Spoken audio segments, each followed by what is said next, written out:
Right now, as I'm recording this, Bernie Sanders is on the verge of winning Iowa. He's already definitely going to be in the lead when it comes to the popular vote, but now he's potentially going to be in the lead when it comes to delegates. I'll have a story on that when that eventually happens. But another piece of big news happening today, the Bernie Sanders campaign has raised more money in January than any single candidate did in the entire third quarter of 2019. So this from Politico.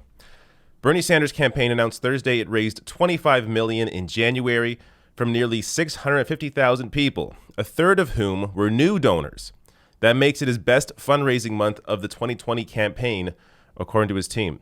Sanders' aides also said that he is using the small dollar cash infusion to place a $5.5 million TV and digital ad buy in 9 Super Tuesday states and South Carolina. So this is massive. And of course, this is all from individual donors, mostly small individual donors, averaging $18.72. And more than 99% of his donors still haven't given the maximum amount yet, $2,800, which means that Sanders essentially has an unlimited supply of money for the entire primary because he can keep tapping those same individual donors that have already put him on top when it comes to raising money. This is incredible. And another surprise of this story is that the media is actually recognizing this without putting any variables on it. So here's some headlines. The New York Times, Sanders raises $25 million in January, a huge show of financial strength. The Vermont senator's announcement came as the Biden, Buttigieg, and Warren campaigns are showing signs of financial strain.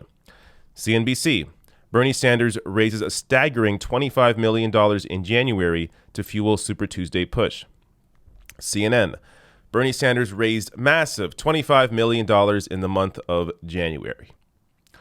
So no qualifiers, no ifs, ands, or buts, just wow, Bernie Sanders raised a ton of money in January. And again, it's more money over 1 month than the other candidates raised over the course of 3 months.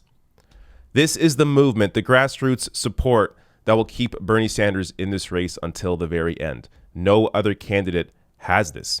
He has the most individual donors by far. And again, no PAC money, no super PACs, no corporate money, all grassroots funded. And if you look at this New York Times map, I mean, it's not even close. Bernie Sanders is leading in every single state in individual donations, except for the home state of the other 4 candidates. So you look at who has the support here to go far and be able to defeat Donald Trump in the general election. It's Bernie Sanders. I've made this point a million times in other videos, but I never know who watches what video.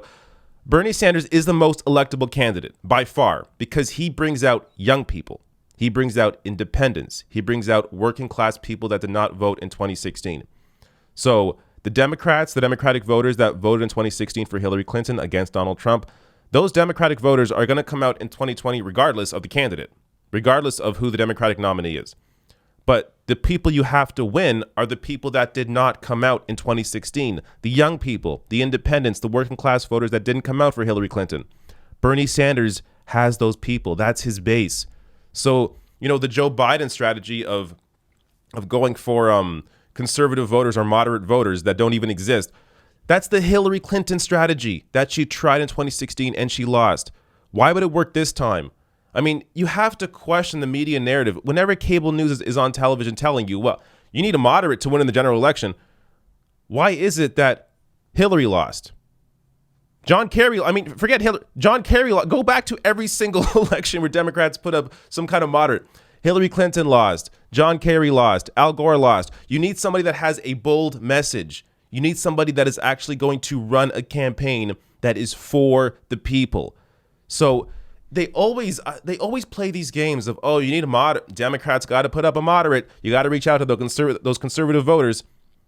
How many Trump voters that are still with Trump to this day, how many of those people are going to vote for Amy Klobuchar, are going to vote for Joe Biden, are going to vote for Pete Buttigieg? Those people don't exist. Those people are only on television. The millionaires on television are the only ones that will vote for those candidates. The rest of the country aren't with them. So the Republican base is almost 100% with Donald Trump. So in order for a Democratic nominee to win, you have to bring out people that did not come out for Democrats in 2016.